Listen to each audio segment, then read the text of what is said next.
Oke, bismillah ya. Saya buka dengan quotes bagus dari Newton. If I have seen farther than others, it is by standing upon the shoulders of giant. Kalau aku melihat lebih jauh dibandingkan orang lain, itu dengan cara berdiri di atas pundak para raksasa.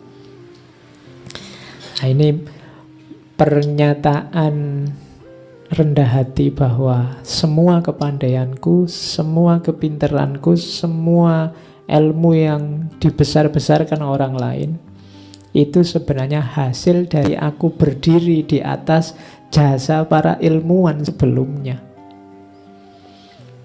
Jadi aku ini ndak pinter sendirian, tidak semuanya tak rumuskan sendiri, ndak.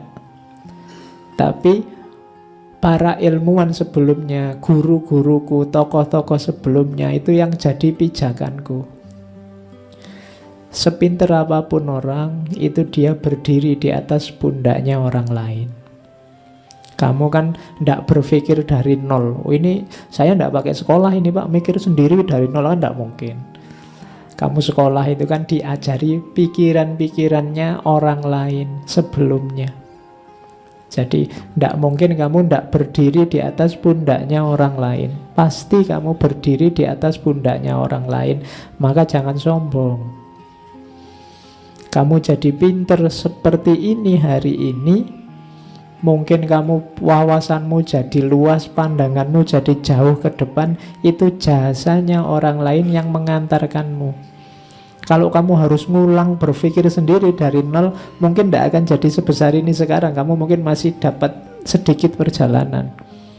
Tapi perjalananmu lebih cepat karena kamu berdiri di atas pundaknya orang lain.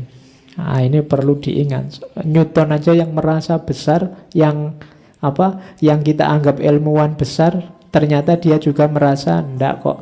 Aku juga belajar dari orang lain, melanjutkan teori yang sudah dibuat oleh orang lain. Tidak semuanya aku bikin sendiri. Ngaji ini kan juga begitu. Kita tiap hari sedang berdiri di atas pundaknya orang lain. Tiap kali ngaji kan tokohnya siapa, tiap kali ngaji tentang siapa. Itu berarti apa? Kita sedang berdiri di atas pundaknya orang lain. Kalau kamu merasa, wah sekarang saya ngerti macam-macam Pak Landa, kamu sedang berdiri di atas pundaknya orang lain. Jadi bukan jasamu sendirian. Nah, jadi pembacaan kita pada seorang Newton, kita awali dari kesadaran bahwa sepinter apapun orang, sedahsyat apapun ilmunya dan jasanya, jangan lupa dia eksis seperti itu karena ada orang lain sebelumnya yang jadi pijakannya. Makanya dalam dunia ilmiah itu ada istilah continuity and change. Sains itu melanjutkan yang lama, and change, dan bikin yang baru, mengubah yang baru. Kalau pakai idiom dalam bahasa Arab kita kenal istilah, di Indonesia juga akrab istilah ini, al-muhafadzatu alal qadim wal akhdhu bil jadid. Menjaga yang lama, mengambil yang baru. Tambah satu lagi, biar nggak cuma mengambil saja, ada wal ijadu bil jadid. Ijad itu bikin yang baru. Jadi ada fungsi kreatifnya. Nah, jadi ilmu kita itu hanya mancik pada pundaknya ilmuwan lain, pundak ulama yang lain. Apalagi dalam agama kita selalu kola siapa, katanya imam siapa, katanya selalu gitu. Itu berarti kita butuh orang lain. Tidak mungkin kita sendirian. Jadi rumus pertamanya itu. Rumus kedua, kalau ini identifikasi dirinya, siapa sih aku? Nah, ini Newton menyatakan, aku tidak mau tahu apa kata orang tentang aku, tapi bagiku sendiri aku tidak berbeda dari seorang anak kecil yang senang bermain di pesisir laut, yang sesekali menemukan batu yang lebih aneh atau kulit kerang yang lebih indah dari biasanya. Akan tetapi lautnya sendiri tetap menjadi misteri yang besar sampai sekarang. Oke, ini kalimatnya agak panjang tapi wisdomnya banyak, hikmahnya banyak. Yang pertama, kata-kata pertama, aku tidak tahu apa kata orang tentang aku. Kalimat pertama ini penting. Konstitusi diri bahwa aku tidak terlalu tergantung dengan komentarnya orang lain. Terserahlah orang mau menganggap aku apa. Mungkin menganggap orang kurang kerjaan. Ilmuwan itu kadang kayak orang kurang kerjaan. Kerjaannya cari masalah aja. Wong yo hidup tentrem-tentrem gini kok sukanya cari masalah. Kerjaannya bikin bingung orang. Kan gitu anggapannya. Pada ilmuwan-ilmuwan itu kadang dianggap orang aneh, orang unik. Ada cerita suatu ketika tetangganya Newton itu komplain kepada penguasa setempat. Dia merasa terganggu oleh orang aneh. Jadi orang ini aneh, sukanya diam. Saya punya tetangga, saya terganggu dengan tetangga saya ini, sukanya diam. Kemudian duduk kayak orang bengong, lihat apa-apa sambil kayak orang merenung. Lihat busa sabun aja, dia kayak melihat sesuatu yang luar biasa, direnungi. Saya kan takut, jangan-jangan ini waras apa enggak orangnya. Nah, terus penguasa setempat menindaklanjuti laporan itu, dicek ke rumahnya, ternyata Newton. Tidak berani marah dia, kenapa? Oh, itu dia dapat gelar knight dari ratu. Seaneh apapun tidak berani menghukum. Jadi lo ilmuwan kan memang kadang aneh orangnya. Apa-apa dipikir, mungkin lihat mikrofon ini kok tadi copot, kira-kira masalahnya apa ya, solusinya apa ya. Karena ilmuwan gitu, karena kamu nggak ilmuwan kan biasa aja, ya dipasang lagi gitu aja lah Pak. Ngapain repot-repot. Lo kalau ilmuwan itu dipikir ini tadi, kenapa kok copot ya, siapa yang salah, salahnya di mana, enaknya ngatasinya gimana kan gitu. Tapi karena kita bukan ilmuwan, lah Pak, ya copot ya dipasang lagi gitu aja kok repot. Nah, ilmuwan banyak, orang pinter itu memang banyak berhadapan dengan anggapan-anggapan kata orang. Kenapa begitu? Karena biasanya orang-orang ini punya gagasan-gagasan yang berbeda dengan yang umum beredar di masyarakat. Karena berbeda, sering dianggap aneh. Yang lain ngomong apa, dia ngomong apa. Itu yang terus dianggap aneh. Tapi kalau dia manut saja dengan yang ada di masyarakat, ya tidak ada hal yang baru, tidak akan ada temuan baru. Maka kata Newton, aku tidak mau tahu apa kata orang tentang aku. Ini maksudnya bukan cuek, karena kalau mendengarkan kata orang, mungkin tidak lahir orang sebesar Newton. Newton ini kan sering dirasani orang karena cueknya tadi. Cuek dan pendiam, itu susah lagi ya. Ada satu ketika Newton ini ikut seminar. Seminar isinya ilmuwan-ilmuwan besar. Dia yang paling menonjol, orang menunggu-nunggu fatwanya, menunggu-nunggu ceramahnya Newton.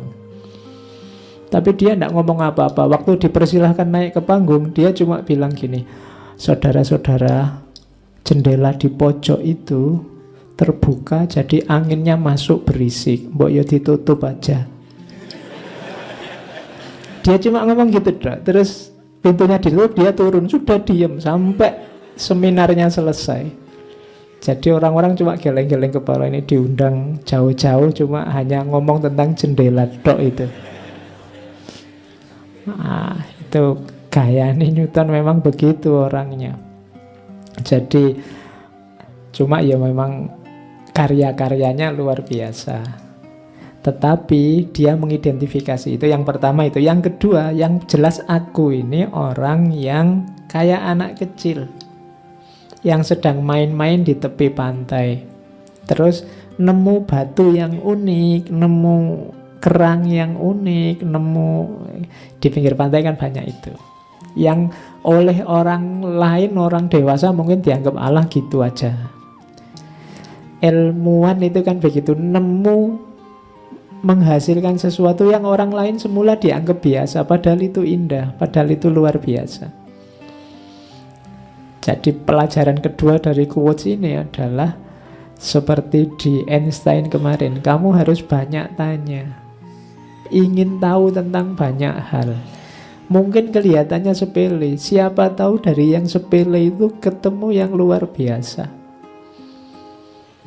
Dari mikrofon yang copok mungkin ada gagasan gimana caranya ada mikrofon yang tidak pakai tatakan gini tapi tinggi tetap. Oh itu kan nanti mungkin muncul yang begitu. Jadi yang oleh orang lain cuma dilewati, diinjak saja, kayak batu, kayak kerikil. Tapi bagi ilmuwan kayak Newton, ini hal yang menarik, perlu digali. Jadi semangat kedua adalah semangat untuk menggali, ingin tahu. Kalimat yang ketiga itu menarik, akan tetapi luasnya laut, dalamnya samudra masih tetap misteri. Ilmuwan itu mengungkap sedikit demi sedikit laut yang luar biasa luas. Nah itu rahasianya apa? Loh, ilmu masih banyak yang tersebar di mana-mana. Ilmuwan itu hanya ketemunya sedikit. Itu kalau bahasa Quran, ilmunya Allah itu kayak laut, ya kan? Ilmumu itu cuma setetes air laut. Jadi cuma ini pakai bahasanya Newton. Nanti ada istilahnya sendiri pakai bahasa Newton untuk menunjukkan bahwa seluas apapun ilmu kita itu hanya kayak setetes air di lautan. Oh ini Newton tidak pernah ngaji, tapi ya dia paham, dia sadar. Meskipun mungkin bagi kita Newton ini wawasannya sudah sangat luas. Wong dia ya ahli fisika, ahli matematika, ahli astronomi, ahli filsafat juga, bahkan ahli alkemis, ahli kimia. Agak cenderung suka dengan mistik-mistik. Dia pernah menggali Bible, melacak kira-kira ada rahasia apa di balik Bible itu. Bahkan nanti di beberapa tulisannya dia sempat meramal kiamat nanti akan terjadi sekitar tahun 2060. Oh itu coba kamu kejar ada rahasia apa kok tahun 2060 ya. Berarti kurang berapa tahun lagi sudah kiamat. Kalau saya sih tahun itu saya tidak tahu masih ada apa enggak. Tapi kalau kalian insya Allah mungkin masih lah. Makanya cepat-cepat nikah, sudah sebentar lagi. Oke, dilanjutkan ya. Terus wisdom pertama, ketekunan. Rahasianya kenapa bisa lahir seorang Newton itu tekun sebenarnya. Pertama-tama bukan IQ-nya. Makanya katanya Newton, genius is patient. Jadi jenius itu adalah kesabaran, ketekunan. Kalau kamu ndak sabaran, ndak akan lahir karya luar biasa. Kalau kamu ingin cepat selesai tugasmu, ingin cepat terkenal, ingin cepat, pokoknya semua yang menunjukkan indikasi ndak tekun, ndak sungguh-sungguh, asal ada, asal jadi, ya pasti ndak istimewa. Jadi genius is patient. Jadi sebesar Newton dengan karya-karya yang luar biasa tidak mudah. Ada butuh banyak waktu, banyak tenaga sampai dia tidak terlalu akrab dengan lingkungannya. Tapi yo panennya luar biasa. Jadi genius is patient. My power are ordinary, Only my application bring me success. Kekuatanku, dayaku itu biasa saja, sama kayak orang lain. Waktunya juga sama, tenaganya juga sama. Kemampuan berpikir mungkin ya ndak sedahsyat Einstein kalau diukur IQ-nya kemarin. Yang membedakan apa? My application. My application itu bukan kok terus aplikasi di HP-nya. Ya, tapi tindakannya, perilaku-perilakunya, kebiasaan-kebiasaannya, itu yang mendorong dia sukses. Hobi membaca sejak kecil, oh itu sukses sudah. Tekun, mau eksperimen macam-macam, oh itu pasti hasilnya luar biasa. Jadi tidak malas, oh itu juga hasilnya pasti luar biasa. My application. Kalau sekedar power, sekedar kekuatan, sekedar potensi, kita semua mungkin sama, mirip-mirip saja. Waktu kita sama. Tenaga mungkin kalian yang masih muda mungkin lebih kuat daripada saya. Secara ordinary kita sama sebenarnya. Einstein, kok Einstein, Newton juga begitu, sama. Cuma tabiat hidupnya, kebiasaannya itu yang berbeda. Maka kalau kalian ingin tahu besok kalian akan jadi apa di masa depan, itu kuncinya sebenarnya bukan besok tapi sekarang. Kebiasaanmu sekarang apa? Kalau kebiasaanmu sekarang itu saja, yo masa depanmu tidak akan jauh dari itu tadi. Jadi mulai kalian bangun sekarang. Kalau tidak dibangun sekarang, ya masa depanmu tidak akan jauh-jauh amat dari sekarang.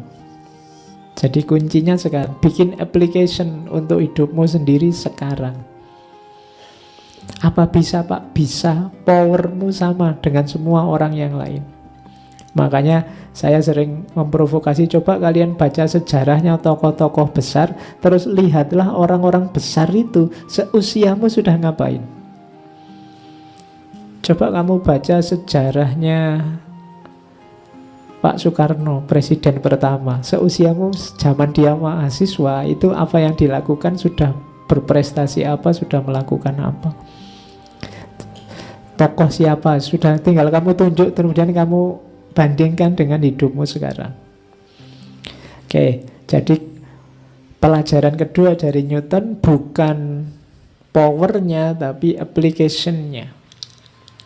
Yang ketiga, if I have ever made any valuable discoveries, it has been due more to patient attention than to any other talent. Ini menegaskan saja. Jika saya bisa membuat penemuan yang berharga, itu karena adanya perhatian yang sabar, bukan karena bakat lainnya. Jadi perhatian yang sabar itu ketekunan. Jadi ternyata lebih banyak jadi kunci adalah ketekunanmu. Kalau dalam agama sering saya pakai istilah istiqomah. Keistiqomahanmu dalam kebaikan, dalam belajar, dalam berusaha, itu nanti yang jadi kuncinya. Makanya kalau dalam tasawuf itu istiqomah dianggap khairun min alf karomah, lebih baik daripada 1000 karomah. Karena hasilnya nanti akan luar biasa melebihi karomah. Newton sampai sebesar itu hasil dari dia istiqomah sejak kecil, sejak muda belajar. Jadi kamu nanti boleh nulis penelitian tentang Newton dan rahasia istiqomahnya. Nah, oke, ya itu kalimat dari Newton sendiri. Newton was asked how he discovered the law of gravity. He replied, by thinking about it all the time. Ada orang tanya Pak Newton, gimana sih kok tiba-tiba ketemu dengan hukum gravitasi? Ya dipikir. By thinking about it all the time. Ya dipikir terus, direnungi terus, dianalisis. Jadi tidak datang tiba-tiba. Jangan saya nunggu ilmu laduni aja Pak, siapa tahu ya. Nggak datang-datang kalau kamu modelnya begitu. Harus kamu berusaha, kamu kejar. Ya pasti nanti ada peran yang di atas. Tapi yang jelas kamu harus berusaha. Ya peran yang di atas itu kan sering saya contohkan. Newton itu sejak kecil sampai usia mahasiswa pasti kan juga sering lihat barang jatuh. Tapi kenapa munculnya ide mungkin ada gravitasi? Itu ketika dia kejatuhan apel umur 23 tahun itu. Nah, itu pasti ada peran yang di atas. Dimensi intuitif ilahiyah ikut main. Tapi kan terus dia pikirkan sendiri, dia renungi kenapa kok bisa begini ya. Rumusnya dia bikin dan seterusnya. Jadi ya berpikir. Kayak di kalimat yang kedua itu, I have studied this thing you have not. Itu kayak orang, Newton kamu kok pinter banget ya, rahasianya apa? Ya karena aku sudah belajar, kamu belum. Jadi sederhananya cuma itu. Jadi jangan heran dengan, wih orang ini kok pinternya luar biasa ya. Kuncinya cuma satu, beliau-beliau sudah belajar, kamu belum, kan cuma itu aja. Kamu kan bisanya cuma kagum, wah ilmunya tingginya luar biasa, wah kamu cuma gitu dok. Kamu wah terus, ya mbok belajar gitu loh. Pangkas jaraknya biar nggak terlalu jauh, biar kamu nggak terlalu wow. Jadi sebenarnya rumusnya sama ya, karena beliau-beliau itu yang pinter-pinter, para ulama, para ilmuwan, ya belajar mereka. Coba kamu baca bagaimana tirakatnya mereka untuk belajar, untuk hafalan, untuk menjelajahi kitab demi kitab. Oh, itu berat. Kamu enak tinggal mendengarkan, menerima hasilnya. Itu pun kamu wah terus. Mbok ya dikembangkan kayak tadi Newton. Aku berdiri di atas pundaknya orang-orang besar. Sekarang kan gampang kamu nyari orang-orang besar, tinggal buka YouTube. Manfaatkan itu untuk kamu kembangkan lebih jauh. Jadi jawabannya Newton sederhana, I have studied this thing you have not. Dan sarannya Newton, if others would think as hard as I did, then they would get similar result. Kalau ada orang lain yang berpikir sekeras aku berpikir, maka mereka juga akan melahirkan, akan mendapatkan hasil yang sama. Tidak usah khawatir. Kalau kamu seserius Newton berpikir, insya Allah hasilnya juga sebesar gagasannya Newton. Tidak itu Pak, saya sudah mikir sampai mentok, tidak besar-besar hasilnya, kurang keras berarti kamu belajarnya. Cuma itu saja kuncinya, kamu kurang serius. Kalau serius insya Allah hasilnya sama. Jadi they would get similar result. Pasti hasilnya sama, tidak usah khawatir. Ya kalau tidak persis ya paling mendekat-mendekati lah, tidak masalah. Tapi ya sekitar-sekitar situ insya Allah. Cuma tirakatmu kurang kuat, ketekunanmu kurang banyak, istiqomahmu kurang panjang. Oke. Kalau ini sebenarnya saya tidak akan jelaskan panjang lebar tentang gravitasi ya. Jadi tentang hukum, kalau rumusnya enggak lah ya, kalau teorinya mungkin ya, bahwa bumi punya daya tarik, kan gitu aja. Apa-apa yang dekat sama bumi ya nanti pasti jatuh ke bumi. Kok bulan tidak Pak? Dulu saya zaman SMP tanya ke guru saya gitu, kok bulan tidak jatuh ke bumi Pak? Terus gurune, PR ya buat besok gitu.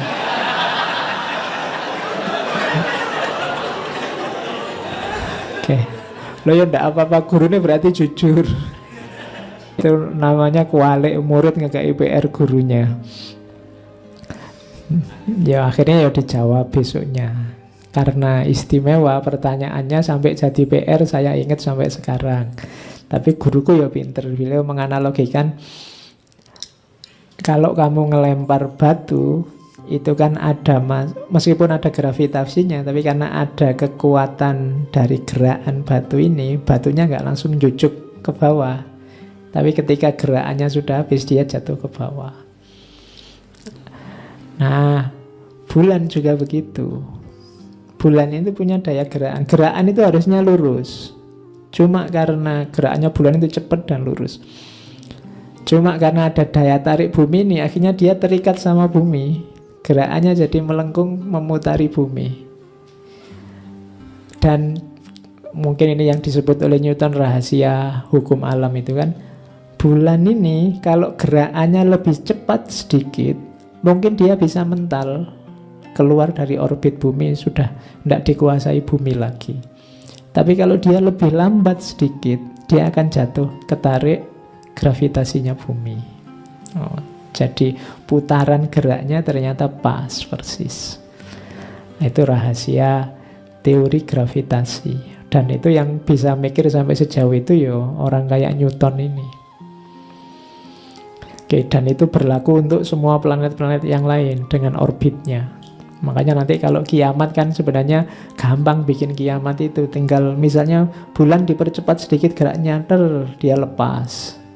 Kemudian apa diperlambat dikit terus jatuh ke bumi. Oh, gampang kiamat itu tidak ribet. Bagi yang menguasai kiamat. Jadi itu contoh teori gravitasi. Rumusnya itu. Kalau di situ saya kasih contoh. Iya. Saya bayangkannya itu kalau ada cowok beratnya 40. Kan gravitasi itu tergantung berat dan jarak. Itu kalau ada cowok beratnya 40 kilo, cewek 30 kilo. Terus kira-kira daya tarik menariknya berapa ya? Iya. Itu kalau pakai rumus hasilnya kayak gitu. Nah ya kamu hitung sendirilah nanti. Kamu copy sendiri filenya.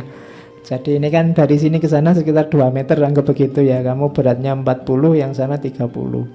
Itu kira-kira gaya tarik menariknya, kekuatan Newton, gaya gravitasi berapa ya? Oke, yaitu contoh awur-awuran aja. Makanya kalau kamu pingin gravitasinya agak berat ya kamu agak gemuk sedikit. Nanti kalau kamu kurus nanti kayak bulan tadi, kamu tidak deket-deket, cuma mengorbit sekitarnya aja. Iya. Kamu cuma muter aja. Tidak nembak-nembak, ditunggu-tunggu kok muter wae. Iya. Jadi makanya kalau ada yang bilang aku adalah rembulanmu, berarti nggak nempel-nempel ya, pokoknya berjarak terus, tidak ketemu-ketemu. Oke, ini saya masukkan karena ini termasuk teori yang paling utama dari Newton. Sama teori gerak.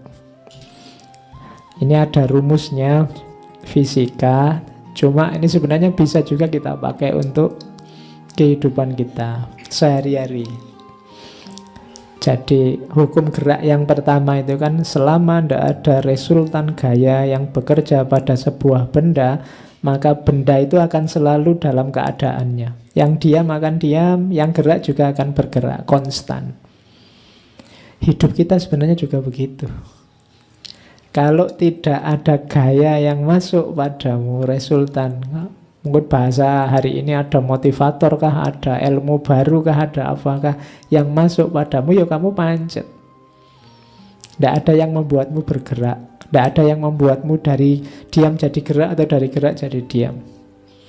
Butuh resultan, butuh pendorong. Jadi kalau kamu merasa, Pak hidup saya kok stuck gini Pak, tidak maju-maju sejak dulu, mungkin kamu butuh pendorong. Nah, ya. Entah pendorong dalam bentuk apa. Ya mungkin motivator, mungkin pacar, mungkin pokoknya kamu butuh yang bisa membuatmu bergerak.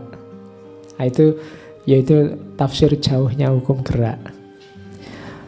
Percepatan pada sebuah benda sebanding dengan resultan gaya yang bekerja pada benda tersebut. Geraknya secepat apa yang tergantung kekuatan yang bekerja yang membuatmu bergerak.